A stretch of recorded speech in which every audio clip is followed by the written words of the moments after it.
Hi, I'm Aku, host of the Public Diary. You guys must be wondering, Aku, what the hell is going on right now? What are you doing now? Why are you doing this right now? I love to put everyone on the edge of their seats, of course, and I love surprising people, as you can see from the past few updates or events of mine that I've done. I can't sit in one place and not do something that's been on my mind.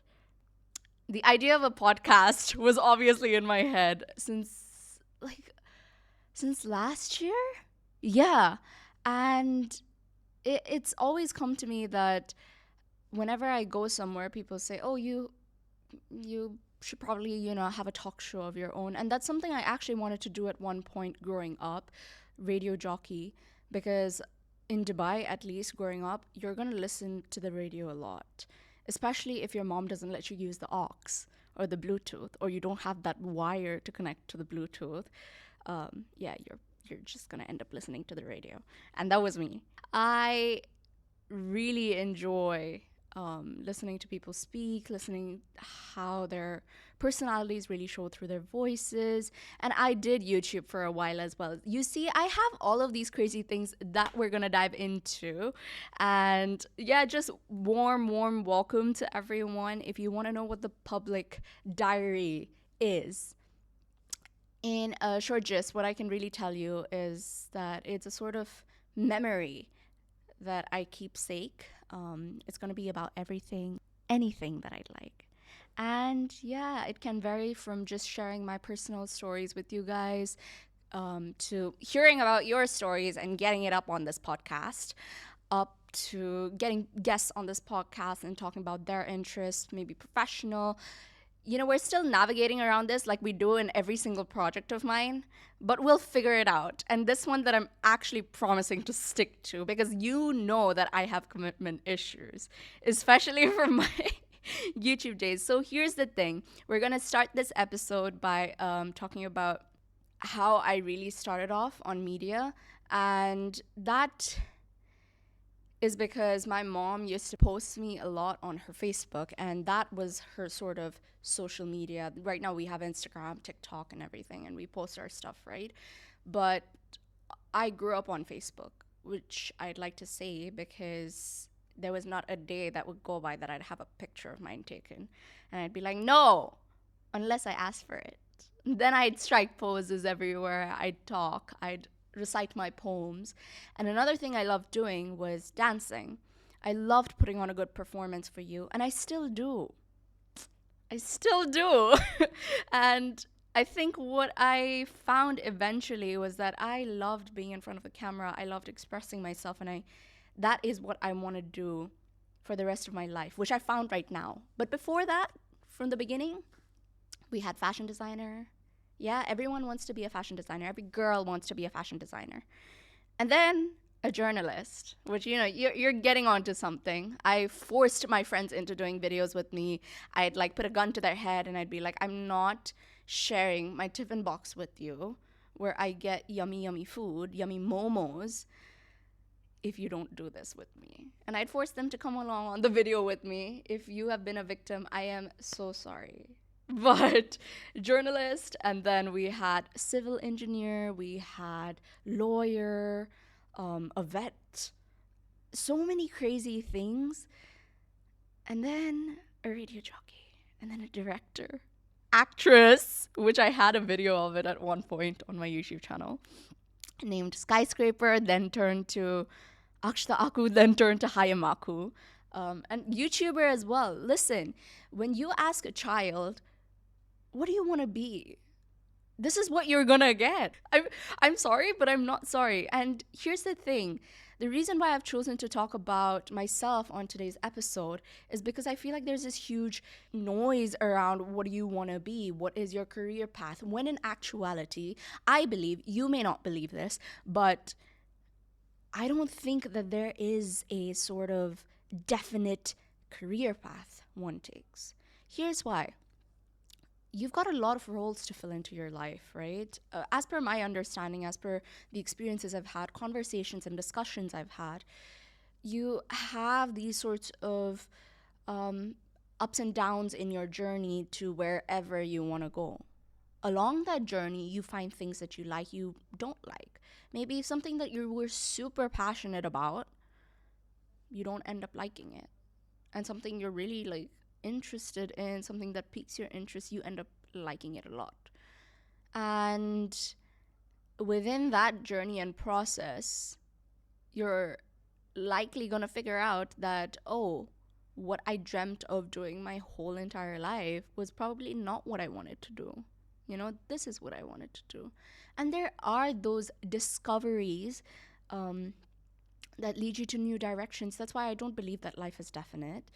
And that's what I see for myself. So, yeah. So if you ask me what career path I'm on, right now my career path is like a reality TV show.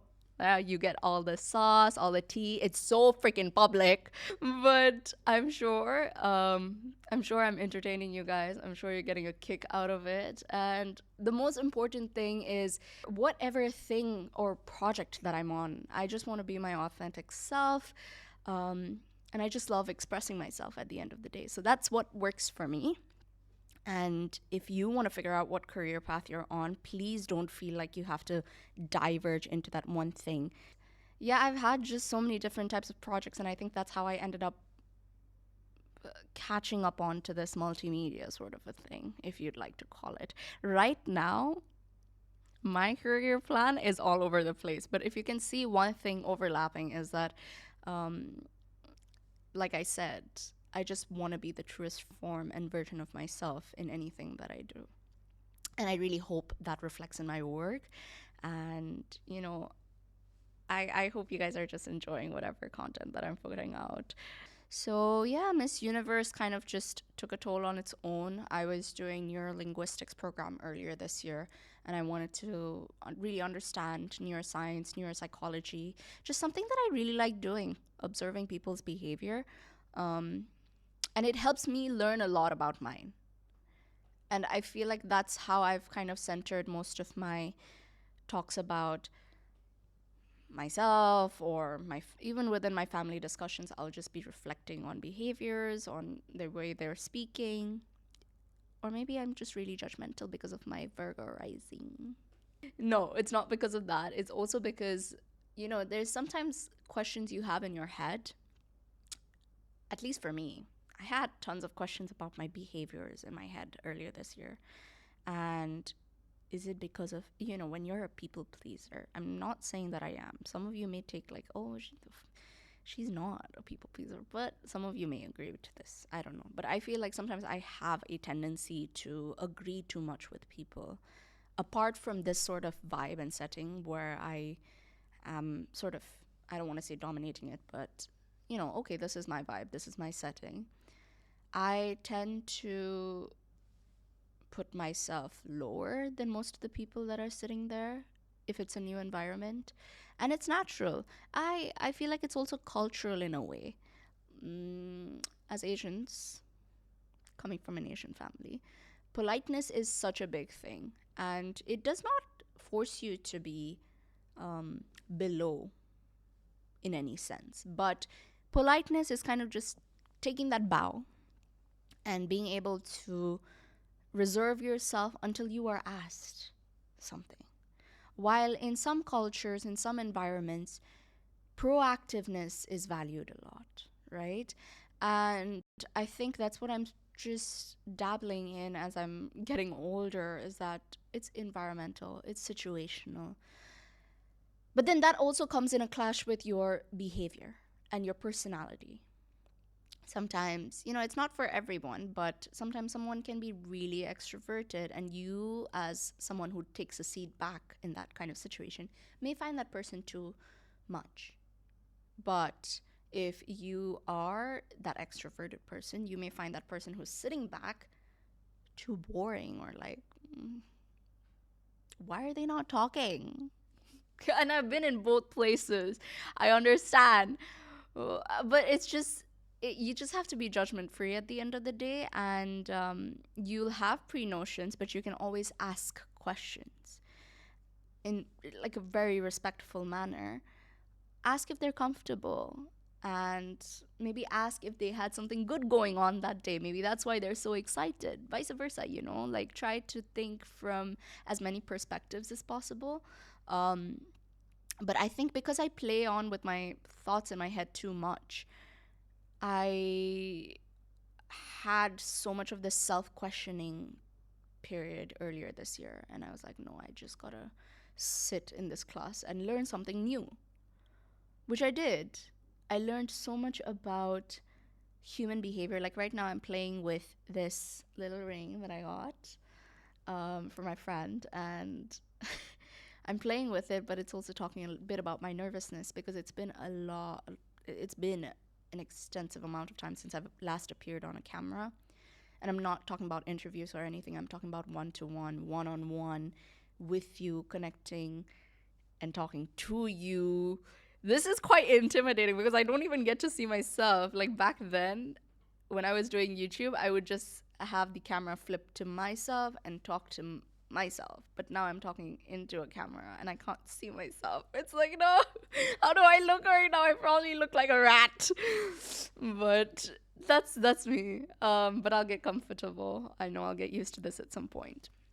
So yeah, that's human behavior, human psychology for you. It talks about so much. Maybe how the person is feeling right now, hot or cold. Are they feeling nervous or are they feeling confident? Are they hiding something? Or are they just talking assertively? Like, it can be a lot of minor details that we don't really observe in a day to day basis. But if you really observe on it, you'd get to know this person from their own level, and that's really personal.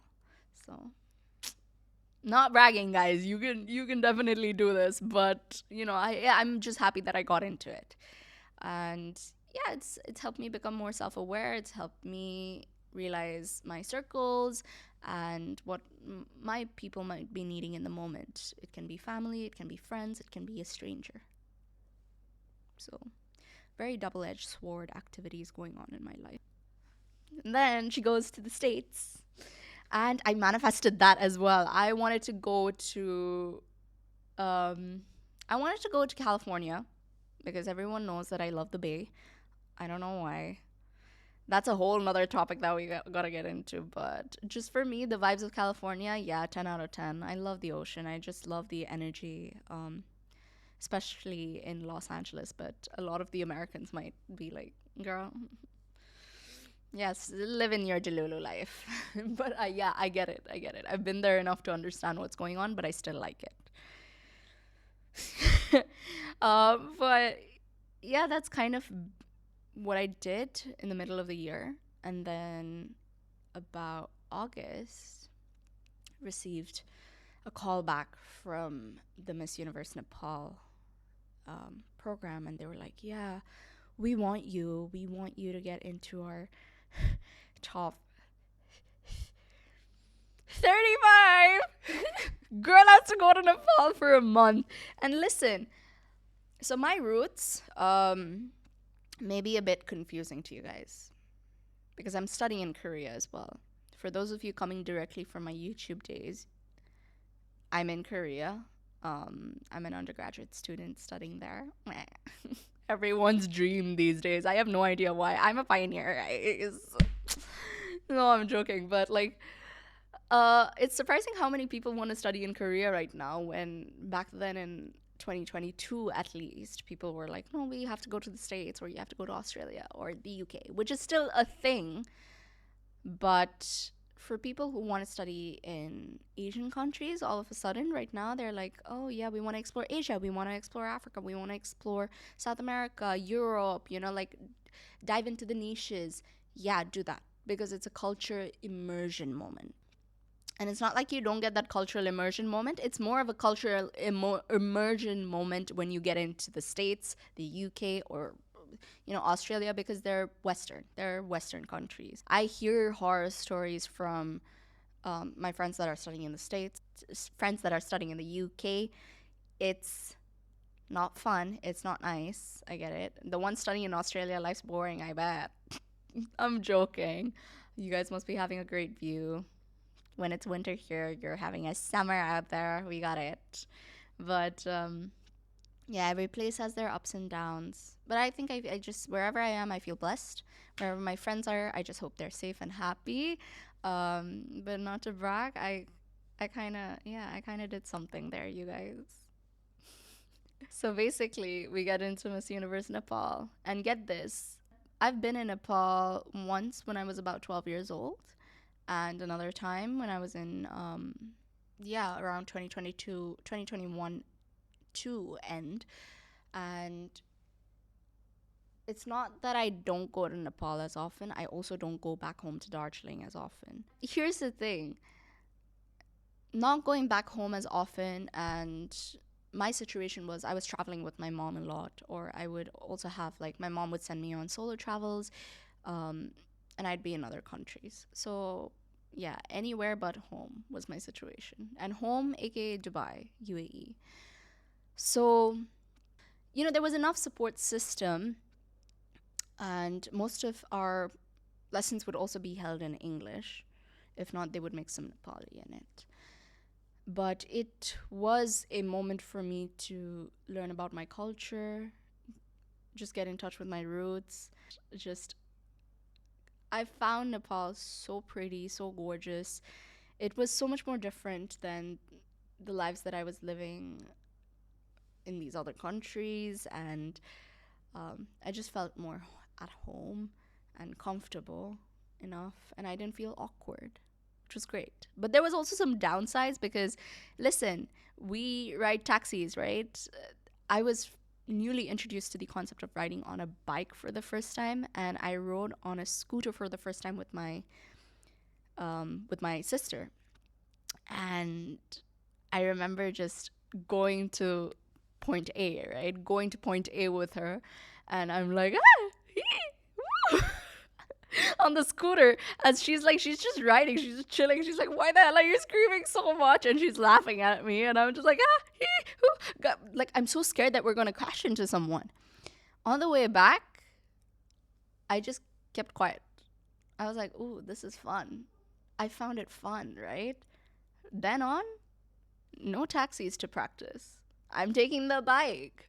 And it's so much more cheaper. It's so much more faster. They've got to introduce bikes everywhere now. That is my thing. Like, and you feel cool when you're on a bike. But the only thing is, Nepal is a little bit polluted. So you've got to cover yourself up if you want to when you're riding on a bike. I don't. I love the polluted air just smacking on my face because I don't get this. I don't get this very often. So it was a very nice experience for me. Apart from the most obvious,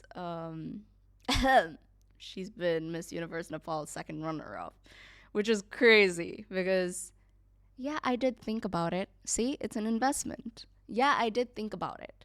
But none of my family members were ready for me to get into this. Nobody knew. I just kept cracking jokes of it months prior taking a decision towards it. And it was in 2023. And I've talked about this before, but let me give you a detailed personal take on it. So I've kept up with Miss Universe. I think it's a gorgeous platform to not only empower young girls, but it's changing definitively, like the standards. It is a place where you can definitely find the truest feminine nature of yourself. It really tests what are your morals, what is your discipline, who are you as a person, how do you stick to that? Because you're not only going to be the most diplomatic person on earth, you've also got to have statements of your own. And you've got to be smart enough to play around that. So for me, Miss Universe just became this, oh my God, I want to be Miss Universe.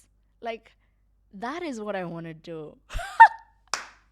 Oh, talking about it right now just makes me feel so. I don't know.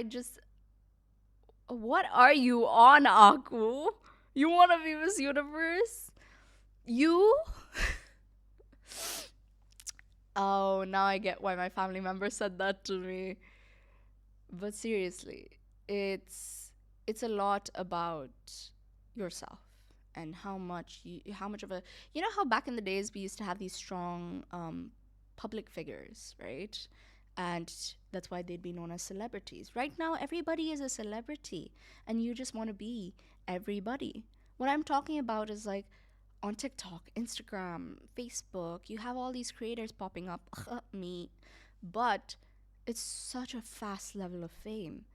Back in the day, you'd have to like build up on all these movies or build up on all these public appearances and make a name for yourself. And that is Miss Universe for me.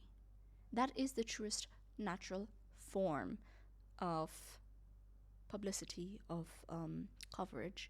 And that meant a lot to me because I could just imagine like it's still traditional, but we've just inserted some of the social media publicity, making public appearances, marketing, da da da da da, brand deals, which is a lot more of a bigger thing right now. So, yeah, then I started working really, really hard during the course.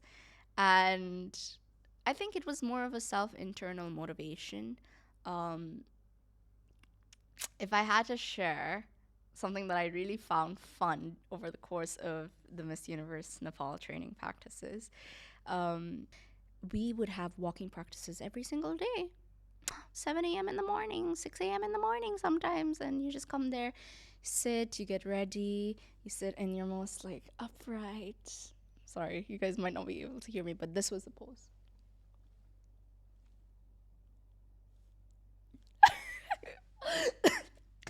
I felt like a Disney princess every single moment I went to practice.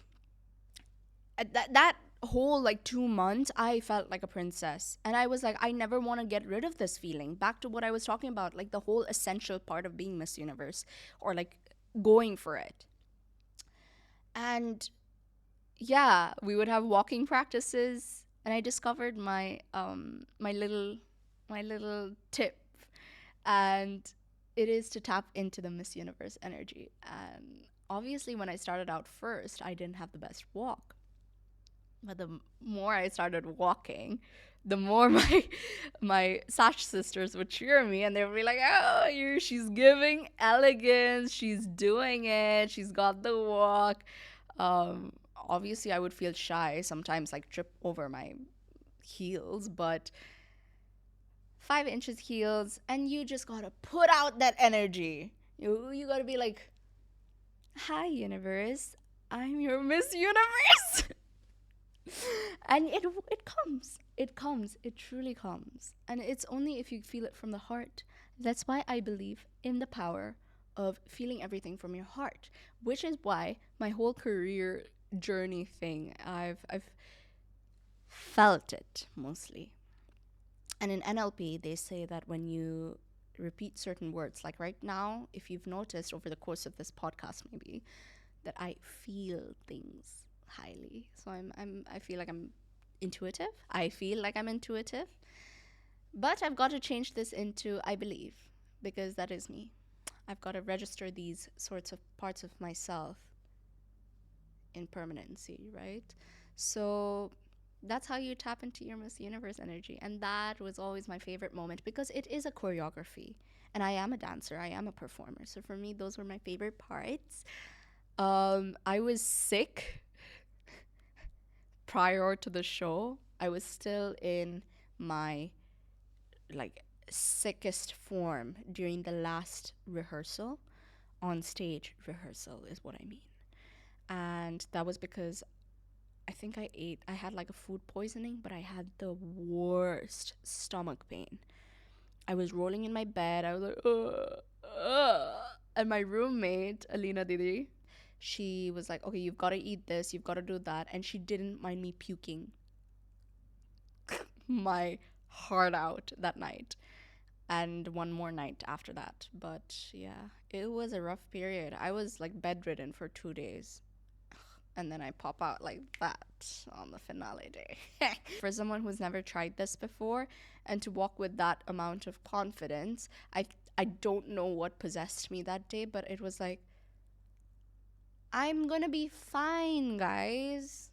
And I don't know, but for me, what made me stand so confidently that day was knowing the fact that my family is present out there cheering me on, and they've supported me through this entire journey despite calling me the chubbiest little kid in this universe, which is Nepti Solo Dolo in Nepali, by the way.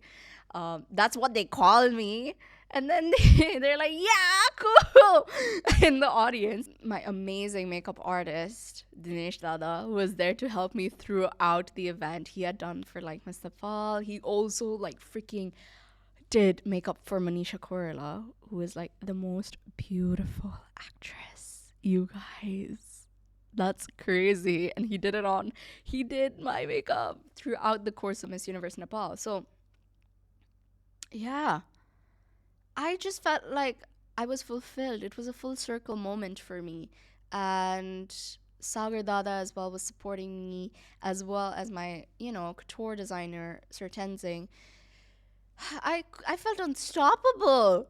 Even landing up as second runner up, I still felt unstoppable. And I think it was because I was so grateful that moment that I didn't have anything to worry about. I nearly had tears in my eyes. I even cried backstage after getting into top 5. But such supportive Sash sisters, such supportive mentors, just a very positive energy. And yeah, that night really made me so happy. So thank you to everyone who supported me, even my friends online who were like cheering me. Thank you. I love you guys so much. I really, really feel so blessed to know that you are supporting me in every part of my journey, and likewise I want to do the same for you. What else? Miss Universe Nepal happened. Is she ever gonna get back into pageantry? We'll see. We'll see. I love pageantry after this. Like, I really fell in love with the whole concept. Okay, so here's the thing. For those of you who have a sort of point of view that, okay, this is what I gotta get into, this is what I gotta have by the time I'm 20, by the time I still have that thing, by the way. I still think that by 30 I'm gonna retire. That is my dream. What do you mean I can't do it? Don't tell me I can't do things. I can do everything. But listen, here's the thing. My opinion on this is that you can have a gazillion dreams. If I want to be a singer tomorrow, I will be. And Dada, I'm waiting for you, my brother. I'm waiting for you. He's a producer. I'm waiting for you. I have a great voice. But you can have a gazillion things. You don't need to have one particular thing all figured out. And that is what I've learned over the course of trying to identify myself, trying to figure out what I want to do. It's never true that you've got to have just one thing. Because at the end of the day, you'll be having your many other things that are supporting you financially, that are supporting you morally as well, into achieving that one single thing that you want to do. And please, please don't put your dreams aside just because of some restrictions. Easy for me to say. Many of you can say that. You've got a supportive parent. You've got a supportive family. You've got a sort of self-esteem that's like boosting you. All right, then go figure it out yourselves. Because that's what I did. I feel like a lot of the things that I want to do, I really go deep into it. I go in a deep thought about it. I think that sometimes I negatively affect myself as well, where I try to talk myself out of it, out of certain dreams that I feel like I can't achieve. But then, what can I say? I just make things happen, guys. It's about truly putting yourself in that delusional state of mind that you can do it till you do it. So, fake it till you make it. Yeah, that is one way to put it. Another way to put it is just don't deny yourself success. Don't deny yourself happiness before you've even tried it. All right, guys. I feel like this is the end of my episode. Thank you so much for tuning in to this first episode. I hope you got to take away some parts of me and insert it into yourselves. I'm sharing a bit of me today. And that is because this is my first ever episode on this podcast. I hope you enjoyed tuning in. I hope you got a good laugh out of it. I hope you went on this huge roller coaster. And I hope you will ride on some more roller coasters with me. I love you guys so much. Please feel free to leave a review, share your thoughts about this episode, and definitely come back for more. I love you so much. This is Aku signing off.